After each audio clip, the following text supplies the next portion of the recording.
Welcome back to industrialguideasia.com. My name is Orson, and right now I'm at the French Pavilion.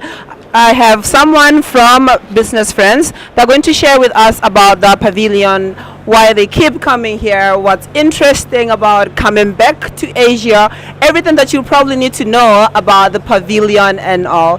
All right, can you introduce yourself and tell us about the pavilion? Okay, so Business Friends, we're the government-based agency to help French companies export in all the world. And actually, it's been the 7th year that we organized the French presence here. So it was in 2010, and at first we had only 2 or 3 companies, and the show was quite well. It was a good show, but it was more like a show for Thais and Thailand. And then little by little, the show grew. We grew as well, so now we have 16 companies, on 2 different blocks. And then, it's been good because actually the ProPak Asia, it's a regional show, and the buyers are coming from, all the Southeast Asian countries. So, for example, you could find people from Myanmar, from Vietnam, from Malaysia, Indonesia. I mean, all the countries that are next to Thailand. And this year, it's been a good show actually. Yeah, seven times here. Yeah. So what keeps you bringing? What keeps bringing you back to the Asian market?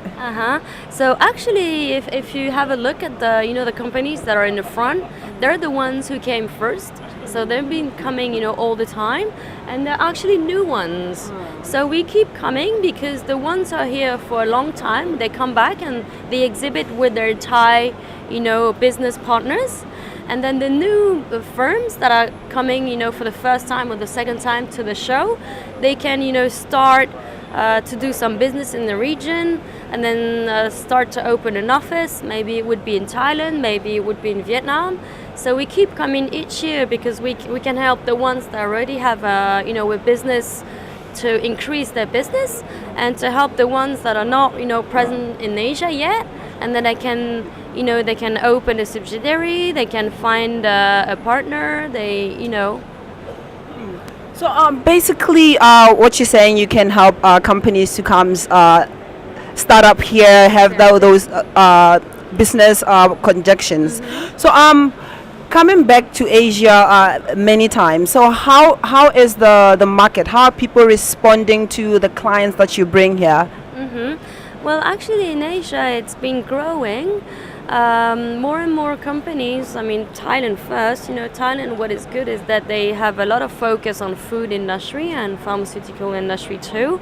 And then it's been a long time they've been exporting their products to European standards or to the Westerns. So they need the kind of, machines from, Western countries, and then the standard is the same when they export, their agricultural products. So this is why we would come back in Asia, because it's a growing market still, and it's not finished really. Now it's Thailand, it's gonna be Vietnam, it's gonna be Myanmar. So this is why we keep coming back, to continue the business that's already done several years ago, and to get the new ones, because now and then I think there's the growth, there's new needs too. Yeah.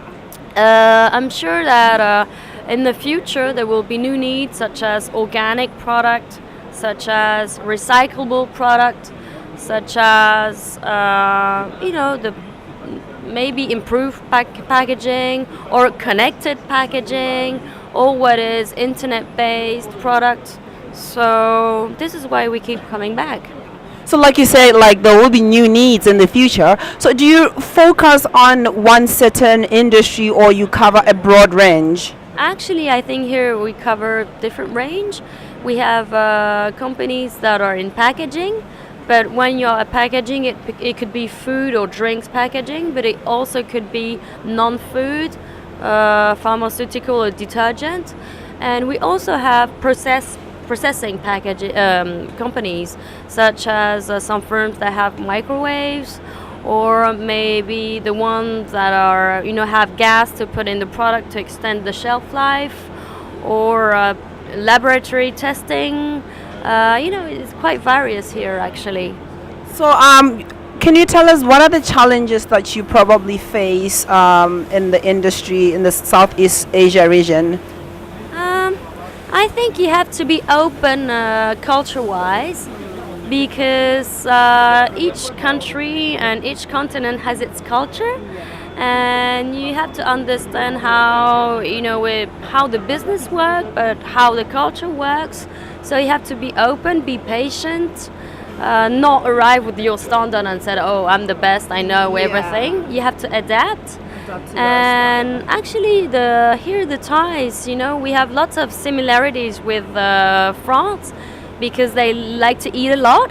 Yeah, a lot of good food. exactly. So us, the French like to eat a lot too, and they have a good sense of humor too. In Thailand, they like to have fun, and so I think these are the challenges when you set up a business or when you try to have new businesses, new clients, is to understand the culture and be ready to adapt your products.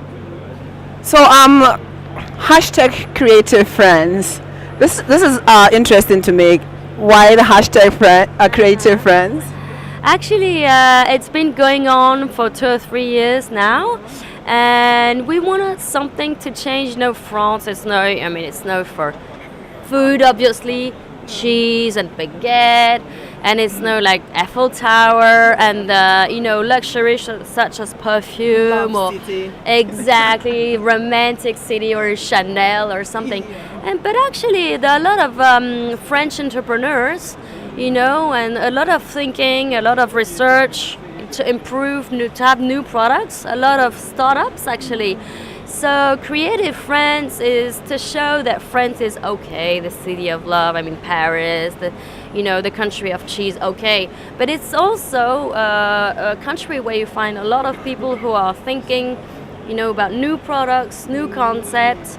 Do you know? I don't know if you know it. You can see it here. You know the BITEC, the soft pouch that you find. Actually, the soft pouch that you find where you have liquids inside or fruit purees, the BITEC, it was invented by a French company. Exactly. Yeah, that's So news to me. exactly. So this is the kind of information we want to show to the world, that it's not only cliches such as baguette or cheese. It's also we have the traditional, but we have the new entrepreneurs now. Okay, 7 years in coming back here. So, what do you expect or what do you envision in the next 7 years? Well, for the show, for Like for business friends. well, we've been growing. I think that the team in Myanmar, it's been there for 4 years now. We're increasing the teams in the countries, and I think we're increasing our businesses in Indonesia and Malaysia and Philippines. I think there's a lot to do really. It's gonna keep growing. It's gonna keep improving. The envision is that Asia is still a dynamic region for us, and I think there's good prospects in the future.